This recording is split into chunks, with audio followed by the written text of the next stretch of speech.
Hi, I have a stammer, and I'm going to try to tell you how it is.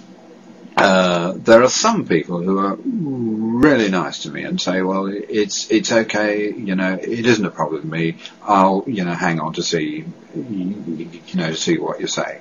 There are other people who aren't quite so nice who say, well, I'm sure that if you really got a grip on yourself, dear, it would all be all right. And there are other people by whom I have been employed in the past who have said we've tried to accommodate the inadequacies of your speech, but we can't anymore, and as a result you're fired. But although it's now clear that the root cause of stammering is a kind of faulty wiring in the brain, the exact cause is still not known. Yet the understanding of and the support for most other kinds of disability has improved greatly in the past few years. But in many ways, to have a difficulty in talking is just as life-changing as to have a difficulty in walking, and possibly even more so, because we are increasingly defined by how we talk and how we communicate. It's hard for us to change things because obviously most stammerers aren't good at talking, and so we aren't keen to stand up and explain how it is.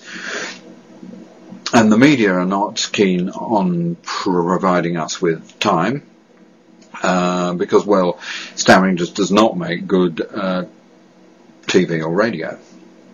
And then there are some really unhelpful entertainment programs on TV, on film, in which characters have been provided with a stammer in order to give the audience a cheap laugh, or to indicate that they have some flaw in their personality, that they're extremely indecisive, or perhaps the murderer, or whatever it is. And as a result, if stammering is considered at all, it tends to be treated as a joke. And if you search YouTube after this, you'll see that there are many clips there which show people stammering, or pretending to stammer, which have been classified as comedy. Few people understand what it's like if you have a stammer. That's because we were probably teased at school, so we tend not to volunteer our opinion, especially in public. And if we really want a particular job, we may not mention on the application that we have a stammer, because in case we are going to be asked in for an interview. And if we are in work, we often fear discrimination, or even a promotion, and so therefore, even though our skills are probably equal to anyone else's, we tend to adopt a lower profile. But wherever we are, it's hard to be authoritative, because as soon as we try to assert ourselves, people are inclined to laugh at us. We're concerned about using the phone because we've been cut off so many times in the past by others, for instance saying, are you on a mobile, mate? You seem to be breaking up. Click.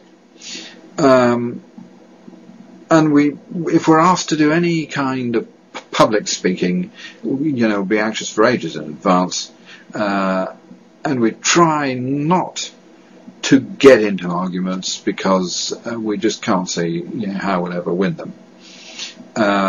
And in my own case, I know if I have to present to clients, I'm supposed to be trying to impress them, but I spend just about the whole of the time on making every effort I can to control my speech. And then doing really simple everyday things, like, for instance, ordering a sandwich, can be extremely stressful. You're hoping to get, a tuna baguette or something, and you come out and in your hand is a, ham on white or something.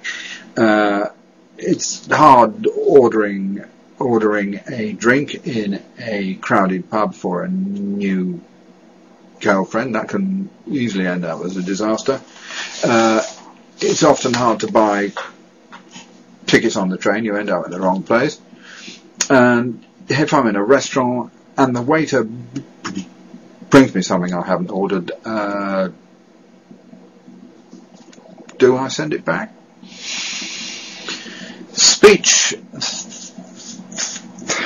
therapy will often help to control the effects of a stammer, but as you can probably see, few adults ever achieve complete natural fluency.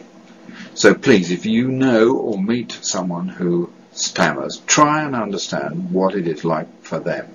And please, if you think stammering is a joke, just spend a few moments imagining how frustrated you would feel if you knew exactly what you wanted to say, but you couldn't actually say it.